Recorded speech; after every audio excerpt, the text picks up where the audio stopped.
auxílio do Espírito Santo.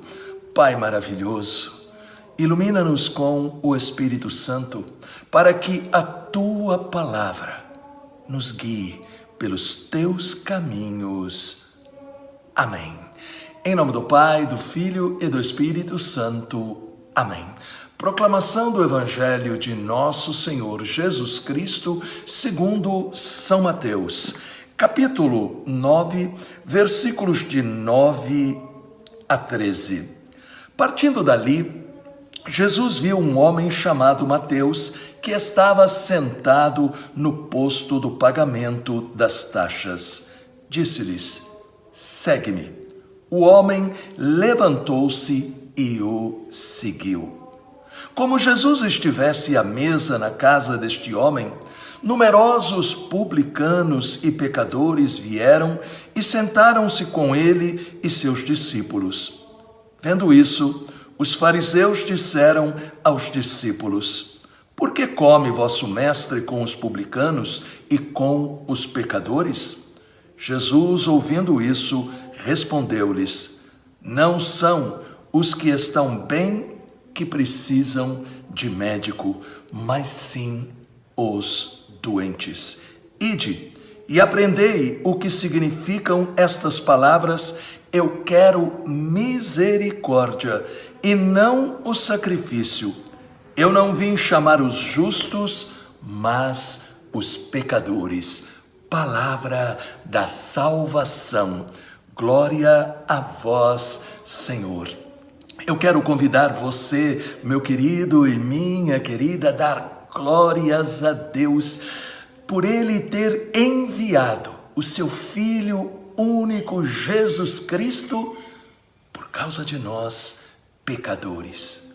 O que é que significa isso? A certeza de que não existe pecado que não possa ser perdoado quando nós nos arrependemos e de todo o coração buscamos a Deus. Este é o testemunho da conversão de Mateus.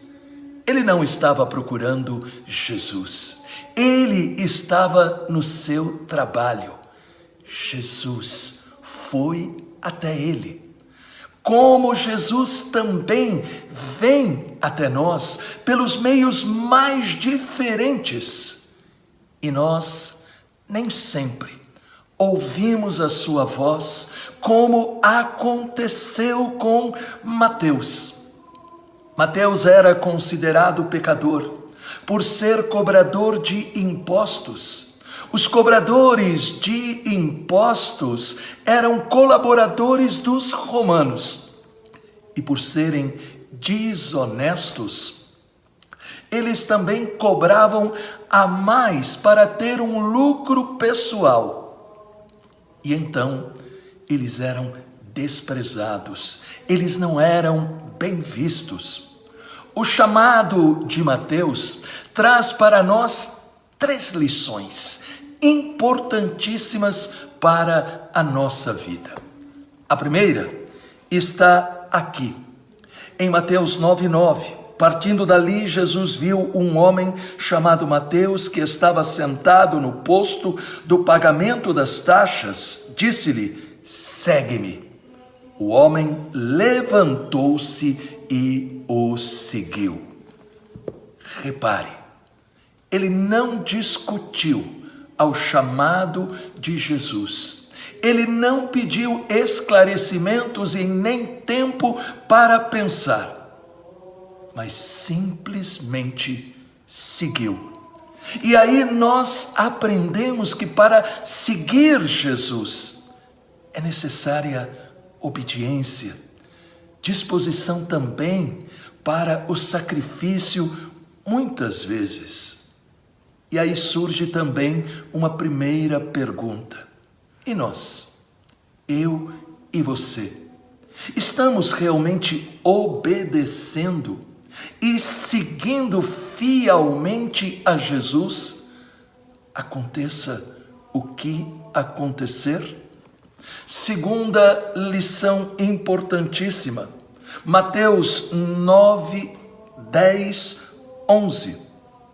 Como Jesus estivesse à mesa na casa desse homem, vendo isso, os fariseus disseram aos discípulos: por que come vosso mestre com os publicanos e com os pecadores?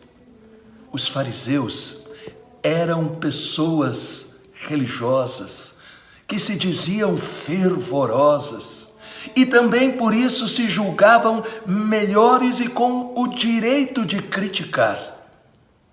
Jesus, ao chamar Mateus, estava mudando a vida deste homem e procurando também mudar os outros. E os fariseus, ao invés de se alegrarem, se julgaram no direito de questionar nosso Senhor. E aqui nós aprendemos sobre o cuidado para a gente não questionar a conversão de ninguém. A terceira lição do Evangelho de hoje está aí em Mateus, no capítulo 9, versículos 12, aonde nosso Senhor, ele diz primeiro: não são os que estão bem que precisam de médico, mas sim os doentes. Continuação no versículo 13. Ide e aprendei o que significam estas palavras: eu quero misericórdia e não o sacrifício. Eu não vim chamar os justos, mas os pecadores. Aqui está a razão da vinda de Jesus. Ele veio para salvar os pecadores e não para condená-los. Ele desmascara a hipocrisia daquelas pessoas que se dizem religiosas, mas não aceitam a possibilidade da conversão de um pecador. No caso aí, os fariseus, eles eram especialistas da Bíblia. E por isso, Jesus diz: eu quero misericórdia e não sacrifício. Os fariseus sabiam que esta palavra, Jesus estava lembrando do profeta Oséias, no capítulo 6, versículo 6. Deus não quer uma devoção exterior ou simplesmente de palavras, mas de coração.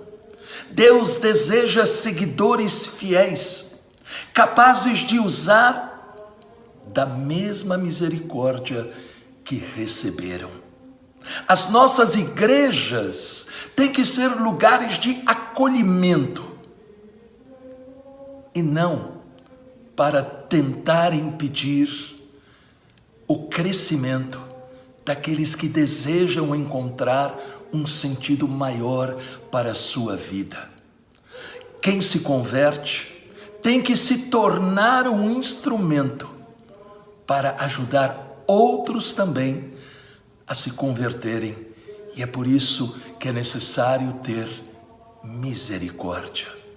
Deus maravilhoso, cobre-nos com a luz do Espírito Santo, para que nós sejamos curados da doença dos fariseus e nós possamos ser realmente verdadeiros discípulos teus e assim merecer o nome de filhos e filhas de Deus.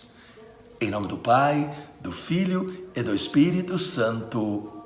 Amém. Lembre-se, se esta palavra falou ao seu coração, deixe um comentário sobre estas 3 lições e compartilhe. Você estará praticando a misericórdia.